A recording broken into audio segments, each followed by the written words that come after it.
uh, with Vinny Joseph here, and you did the film Driveway, and so a documentary, huh? Yes, yes, a Yeah, documentary, short experimental school yeah, documentary. absolutely. So, how did you come up with the idea to do something like this? You know what? It just came all of a sudden. It just, I had a phone call at 3 in the morning, and they said Mm. there's a house fire. Oh, So I woke up at 3. I was like, you know what? Let me go ahead and do it. I'm already up, and I went to this house fire, and it turns out that it was a long driveway, and the engines couldn't get up there, and the engines oh, were parked. And that's when I got up there, and I said, you know what? I'll make it an observational. Just so I started shooting and yeah. just caught what the firefighters were doing, and the Hmm. work that they were doing. So that's how I That's got started on that. Oh, absolutely. That's great. So, were you thinking you were going to do a documentary, and that you not just that, but just in general, and then you No, just came up? No, absolutely not. I just yeah, came in there and just started shooting, and yeah.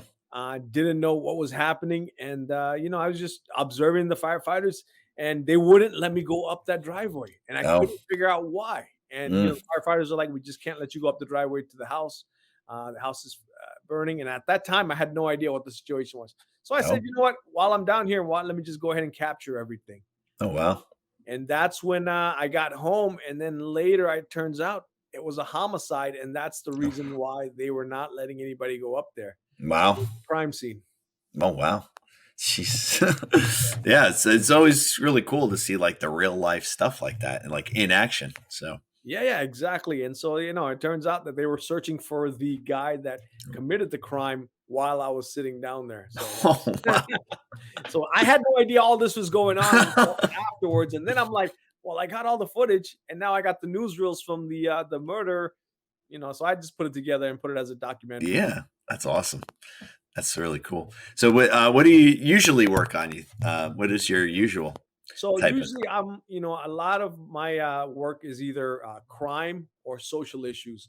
Mm, So crime is something that really I'm attracted to because you get to kind of show both viewpoints. And mm, sometimes, people have one way of looking at whether, the people are guilty, or, if it's unsolved, it's even yeah. better. Social issues, I love, right now I'm working on a documentary on the power plants, the nuclear power plants, Wow. and how dangerous it is to the residents that live in the nearby Hmm, area.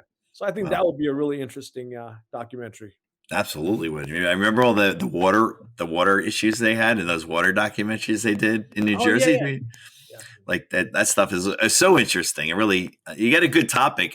I'm actually teaching documentaries right now in my high school class, so I'm showing a lot of different types of documentaries. Be like, you do this and that, and they're all like staring at me like, what? No, Yeah. but it's a really good topic. There's so much you can do, and nowadays you could you know back in the day, it's hard to get documentaries out there, but through film festivals and now Amazon and all those places now, Netflix, there's tons of documentaries, and I know my students are getting really into it now. Yep. They're watching them all, and it's like coming back. But there's more documentary filmmakers out there being able to continue and make film after film after film, which is great, I think. Yeah, and I think it's important, like, the platform you guys provide, Brightside. I think it's so important. You may not realize it, but for young filmmakers to be able to present their films and to create a platform to present their films, this is where directors get started. This Yeah, is a step before becoming real filmmakers. And so M. Night Shyamalan just said it the other day in his interview. He started out with these film festivals, hmm. and that's how, and look where he is at now. So Yeah. he always likes to go back to these film festivals and become judges because that's where he got started. So Yeah, I love doing it. It's like an addiction. Yeah, even though I worked a lot of film festivals and I had to leave some, I just yeah, I still love doing it. So I didn't want to give them all up. yeah, yeah, I want to definitely. move on. And this one's so much fun because it's in a bar scenario and a restaurant. So you're there kind of like all day meeting people and all that kind of stuff. So it's even though we don't have too many things on Saturday this time around, we have this high school and some college films and then we have a thing at night that we're gonna have a little event at night and then all day Sunday. But sometimes we have a little bit more, but we still have almost 100 films playing. Oh yeah, and the key is, I think, the meeting and greeting with a lot of the people in the industry. Because I Yeah, last time I was there, I met a lot of good people there, and yeah, we exchanged numbers, and we're still friends. So I think that's the key, just to be yeah. able to meet those important people. We're just Very. excited to be back and being there, and Yep, yep. I love so it. Love we'll it. see who shows up. But we did it one over the summer, and we thought no one's going to come, and it was pretty good. Yeah, yeah, definitely. I think you have a good turnout this year. Yeah, absolutely. So excited for it, even though I have a lot to do in between. Oh yeah, yeah. I bet. Yeah. So your next thing are you working on any right now? You're filming like a crime one right now, or No, no, we're actually working on the nuclear power plant that's coming oh out yeah, in the new March. power We're plant. going to Yeah. start filming that, and that's actually in Limerick, PA. So they Oh have wow, two nuclear power plants, and wow, we have some PhD scientists that have been trying to get it shut down. wow, They're nationally represented, and they have I think a group called ACE where they report. Uh, the findings of what's happening with the nuclear power plants, and so there's a lot of interesting things about that nuclear power plant that mm, the people don't know. One of the major things is that they pump water from the Schuylkill River and it goes into the power plant, but it comes right back out into the Schuylkill River. And mm, then you have a lot of this radiation that goes into the cows and the fruits and the vegetables. And these are things that we are eating. And wow, so, they argue that even a small amount of radiation is not going to harm you. But you got to remember back in the 50s and 60s, pregnant women were getting x rays and those kids were getting cancer at the age of 10 because of small amounts of radiation. That's why pregnant women are not allowed to get x rays these days. So wow. when they tell you that a Yeah, small amount of radiation won't affect you, it's bogus. Even a yeah, right. small amount of nuclear radiation like that can harm you and can cause long term effects. And also in Montgomery County, it's the highest thyroid cancer rate in the nation. So that kind of tells you, what these nuclear power plants are giving out. How do you go about finding these topics? So, it just I really look at the newspaper and I just Mm, start reading things and whatever pops up on my news feeds, I start reading it. So I've been hearing a lot about these nuclear power plants and how the NRC is, finding this and that. So then I started researching and then I found these two PhD doctors who were living in Limerick who were, opposed to these uh, power plants. And so a lot of people are hesitant to just give them a call, or yeah. to make that first move. But I do that. I call them. I'm like, hey, listen, I want to do a documentary. I'm a student at Rowan University. Can we talk to you? And so I got the ball rolling, and before you know it, they were like really interested in having me do this because Wow, they want their voice heard. So, wow. I go out and find these docs, I find these people, and I make the phone calls to initiate that conversation. So I think that's the most important thing. Is this going to be a feature or a short? Because like, I mean, something you might have so much stuff. You'd be like, oh, I'll just do a doc feature on it. Yeah, you know what? Right now we're like, okay, let's do a short, let's do a short. But then, the amount of information while we film and Mm, how we can condense that, I don't think it's possible in 15 mm, minutes. So yeah, I'm pretty sure it's going to end up being a feature, and I'm pretty sure somebody's going to end up picking it up because it's such an yeah, interesting topic, and access is the key to documentaries, right? So anybody can do a documentary, but if you don't mm, have the access to the people, to the area, you don't have really yeah. that much to go on.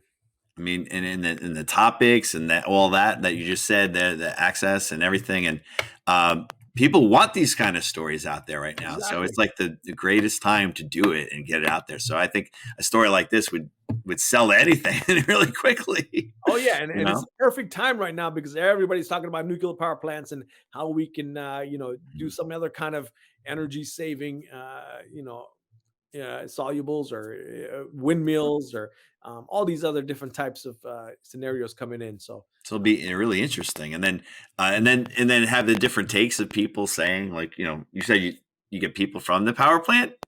I tried. I'm gonna try to see if the NRC, which is the committee that controls all the nuclear Mm, power plants, we've been emailing back and forth, and I've been asking them questions. And I said, "Listen, can we get a camera interview?" And they have been kind of hesitant. avoiding that Yeah. question. Mm, But yeah, but we've been talking back and forth on email, asking them questions about, can you tell us that, or give us some kind of proof that it isn't dangerous to the residents? So we're yeah. just waiting for answers on that. But yeah, we would definitely like to call the nuclear power plant, see if we can get inside access, maybe get their side of the story. Because in a documentary, it's so important that it's not just one sided, that Mm, you don't have some kind of agenda. You want to yeah. present both sides so that the viewer can actually choose, what they think is right or wrong. Yeah, I was just telling the students there's all different types, but there's the persuasive ones, there's the Mhm. informative ones, and Informative ones are the best. Yep, yep. Definitely want to inform, and I love It's getting really pushback. hard to change people's minds, Yeah, yeah. but if they see both sides, maybe they'll make a decision, you know? Yeah, definitely. And a lot of documentaries have persuaded people or Mm. informed people They do, about they do. environmental issues and Mm, a lot of things that we don't know. So I think documentary filmmakers are so important. Filmmakers yeah. are so Like, say important. someone like they show, like, how they make the meats and stuff, and then people become vegetarians because of that Yep, yep, yep. documentary, like, things like that. Exactly, exactly. It's And like, food. "Really?" Yeah, But, yeah, they're exciting. I was just, I've showed a couple of short documentaries to the students, and they were like, there was a couple of them that I just showed one where there was like silence, where people coming home from war that were going back to their families, but they had no legs anymore, like oh yeah. issues. And oh my god, like there was a no, there was silence, and Yeah, yeah, it definitely. just it was a guy from MSNBC did this whole series on them coming back, trying to raise awareness. The powerful stuff, man. Oh yeah, definitely, definitely. So Yeah. I think it's hard for documentary filmmakers to try to make that move to fiction from nonfiction because you're so used to that, doing the documentaries in a certain way. Mm. It's hard to kind of go back to script writing and trying to tell a story. So you become an expert in telling stories, real life stories. That is. Mm. And do you work like same crew, or you change the crew up, or is it mostly you? Or You know what? The problem with crews right now at these days is expenses. I yeah, mean, it gets expensive. You want to hire a DP, they charge mm, 600 for the DP, mm.